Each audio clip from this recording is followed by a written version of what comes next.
Hey you guys, it's Brayden and Chanel, and welcome back to my channel. Welcome to your Love and Marriage Huntsville review. This is season 3, episode 10, 11. I think it was 10, episode 10, or season 2, episode 30. The numbers were weird. But anyway, without further ado, let's get into it.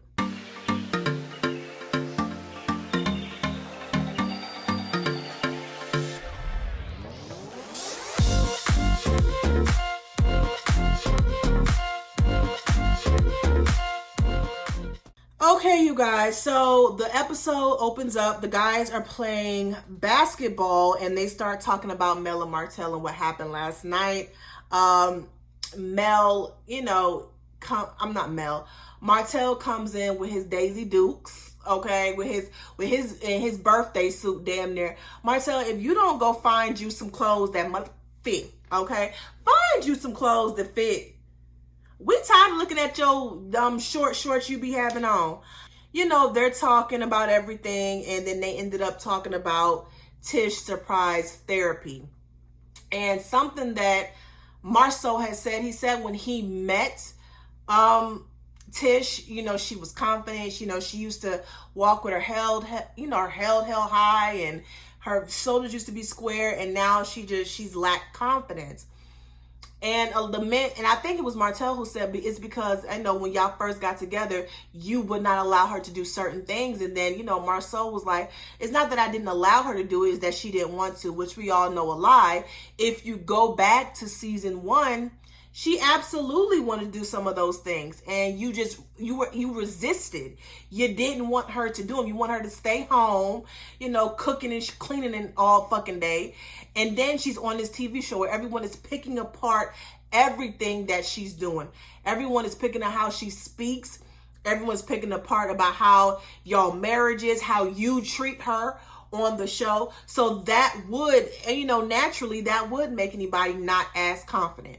I just wish Tish would find a better way to handle that. You know what I mean? I really want Tish next season to focus on herself, okay? If you see that your husband is not wanting to go to therapy with you, if you see that you're expressing to him, this is what I need this, that, and the third, and he's not willing to do it, you need to focus on yourself. Focus on you. Focus on bettering yourself, because I'm telling you, it's going to be his loss at the end of the day. You're going to be so focused on you that you forget everything about what Marceau is saying, doing. I can go on a tangent about that all day.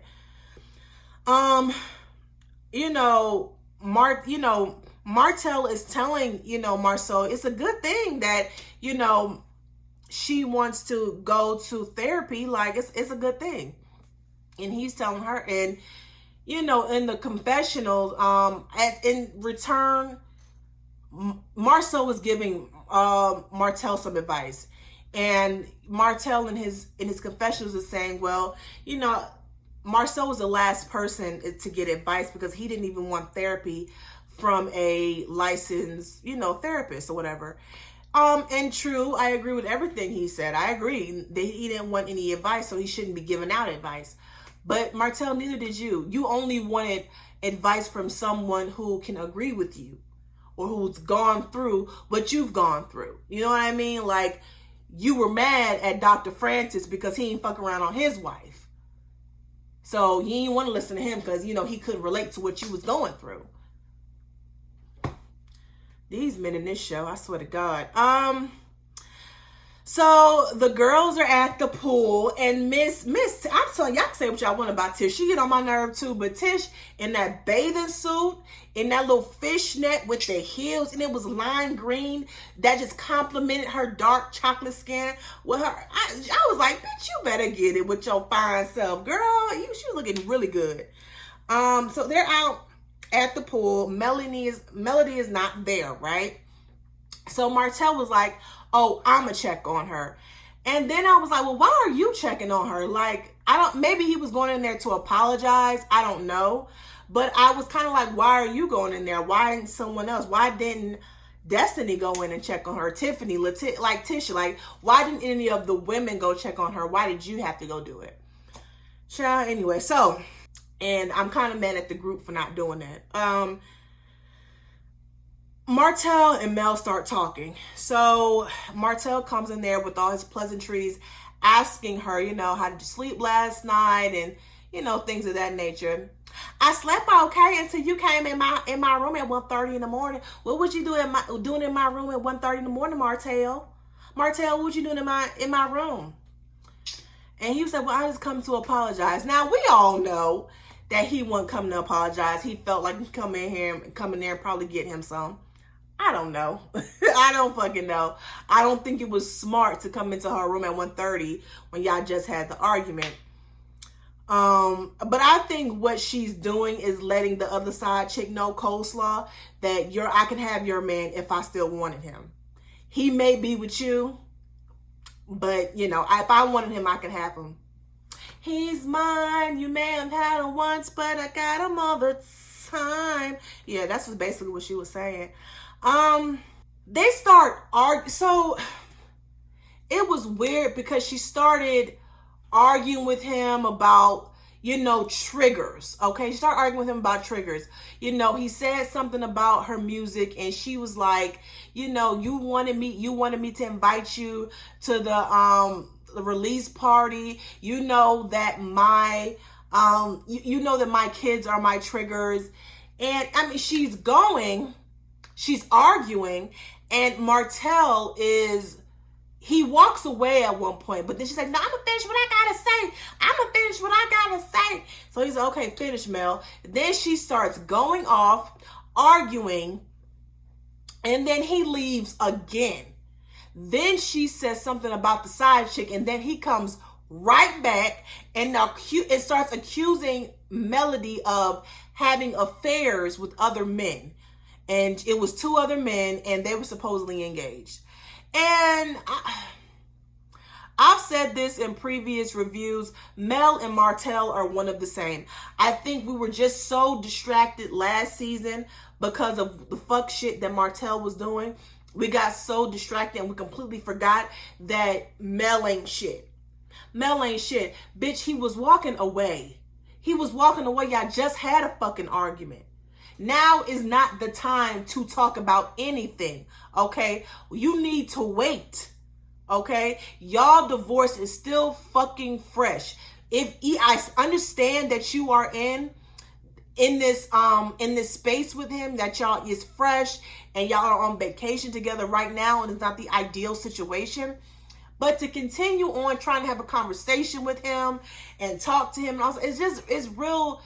I feel like, even though I don't agree with how Martell handled the situation by being aggressive and yelling and screaming, in which he did, to where Marceau had to hold him back, I feel like Mel started the argument, okay? He came to check on you.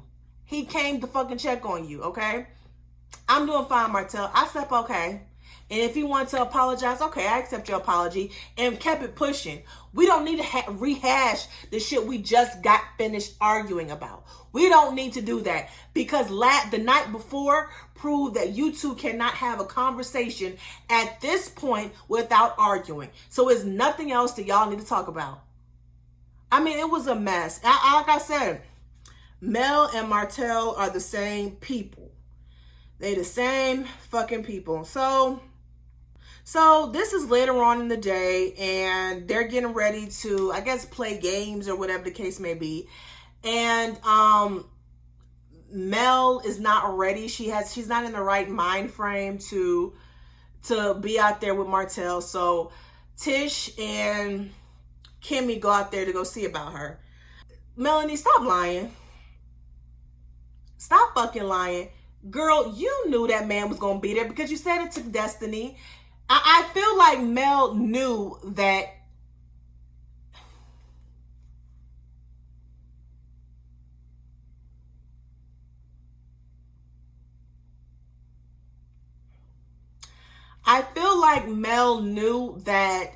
Marceau was going to be there. She knew. And not Marcel, that she knew that Martell was going to be there. All these damn M's.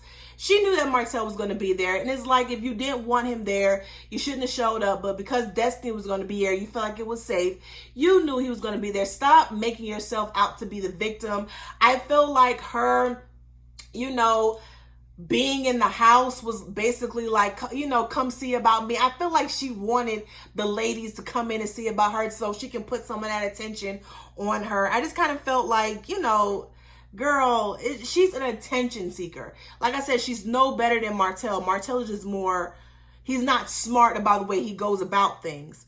Where are we at? So Mel finally comes out and they start playing a game.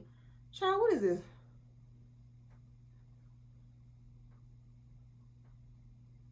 Yeah, so it's Lou and Tiffany playing a game. They start asking some questions, right? One of the questions was, how many partners have you had sex with in one night? Somebody said 2. I think it was Martell, so we can pretty much, figure that it was Mel and Coleslaw that he had sex with on that same night. Another question was, how is your sex life in your current relationship? Mel, being, messy and saying something. She said, great. Now, she could have somebody on the side, or she could just be playing with herself at night. And sometimes that is the best sex to have. So, not mad at you, Mel.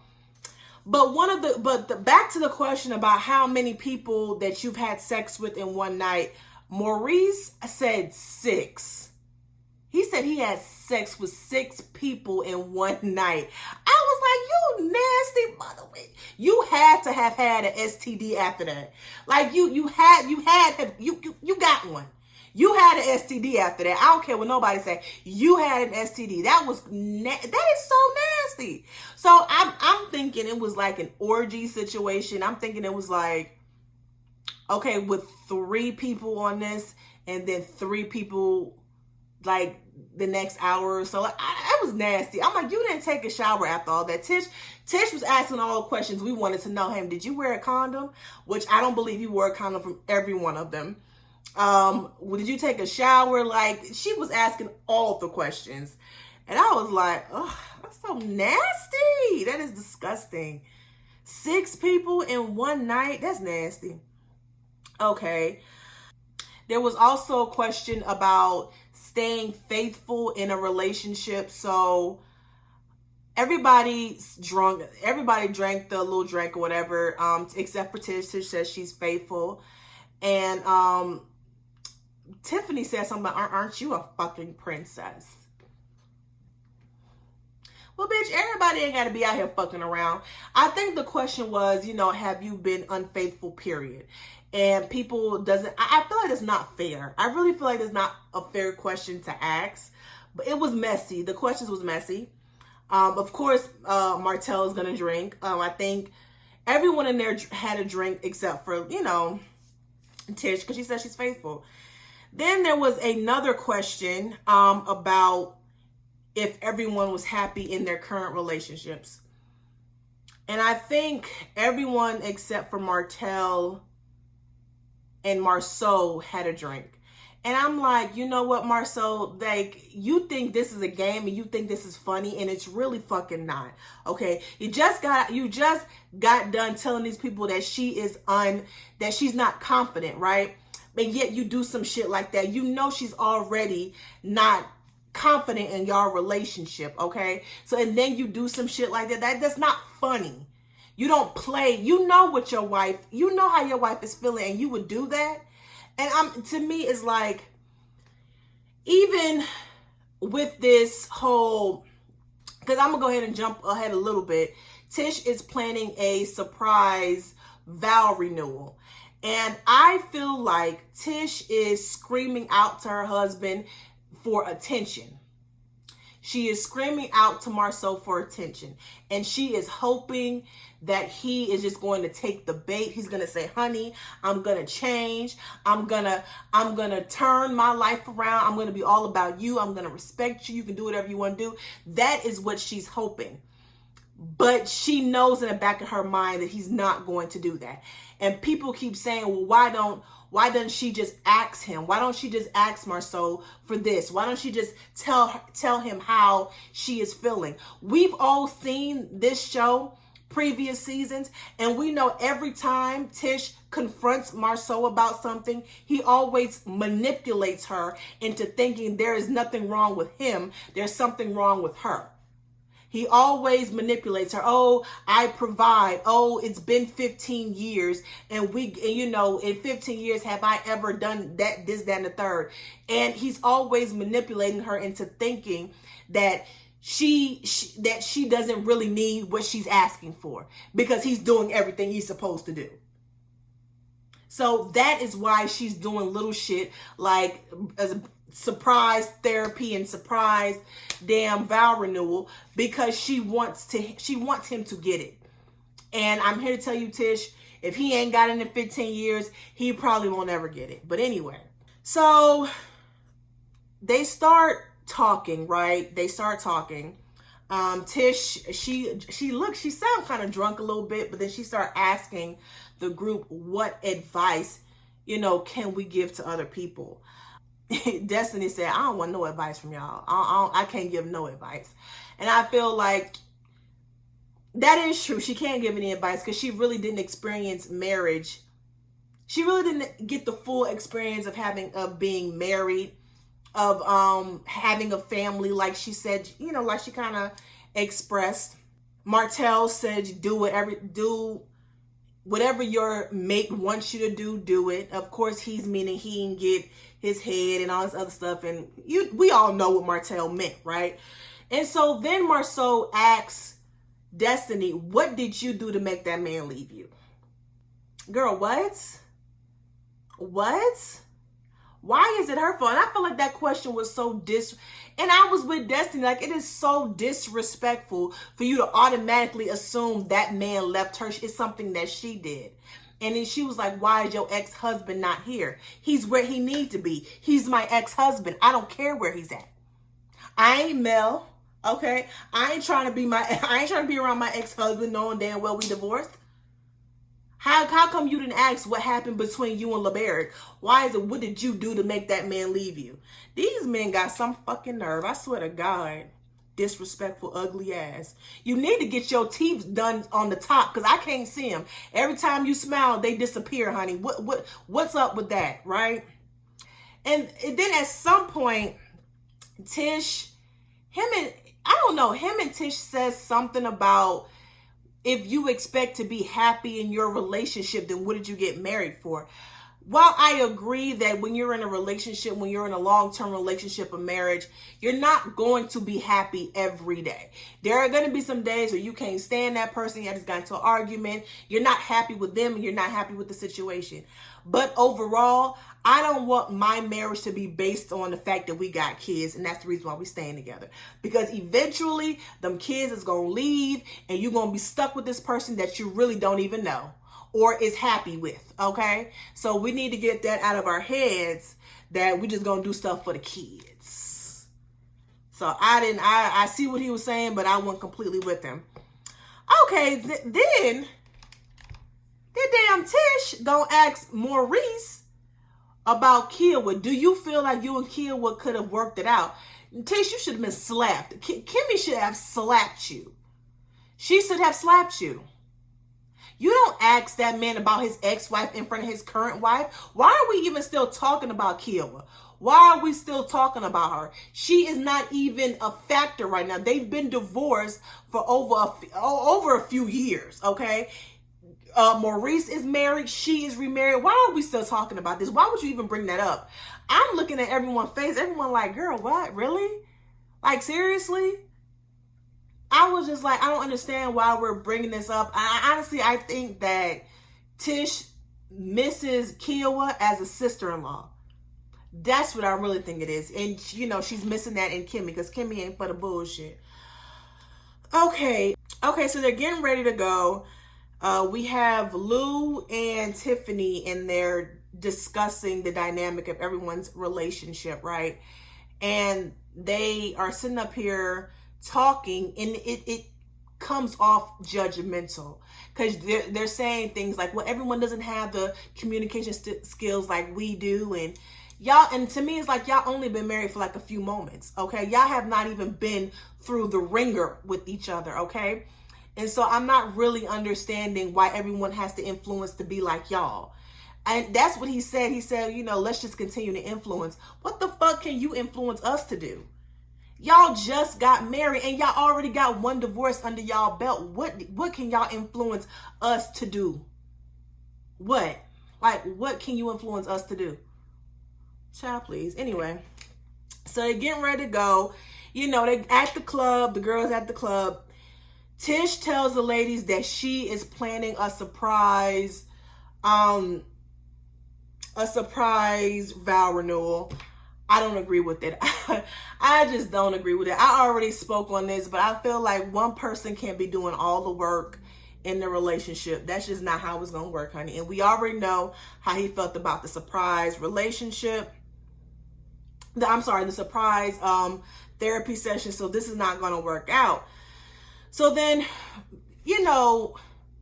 Tiffany starts asking these questions. Now, mind you, they're valid questions, but they're coming off a little judgy, a little, I just didn't like it. She says, do you think that's what he wants? And did you tell him about that? Obviously she didn't, or it wouldn't be called a surprise vow renewal. Tiffany, bitch, keep up.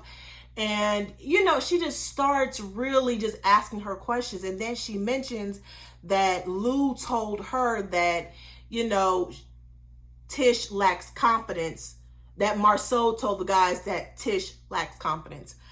And one thing, listen, y'all, you never take pillow talk information that you and your man had and take it to another group. You don't do that. That should have been between you and Lou, bitch. Okay, and it was nothing genuine about it. It was nothing settled. It was nothing of any genuine concern, because then she goes, well, I don't know, you need to talk to your man about it. It was very messy and very calculated. And I didn't like that, Destiny started calling it out. And Destiny was like, like, you have no couth, right? You have no couth. And then she mentioned, when Tiffany mentioned the surprise therapy session, Destiny was like, oh, kind of like your surprise wedding. Because if you and your husband are the hope of the married couples, if y'all the perfect married couple, why did you have to spring a surprise wedding on him? If he wanted to marry you so badly, why couldn't it come organically? Why couldn't y'all sit down and plan this shit together? You had to surprise him with the wedding. So you don't, I want to know the story there. Since you want to know everyone else's business, I want to know the story with that, Miss Tiffany.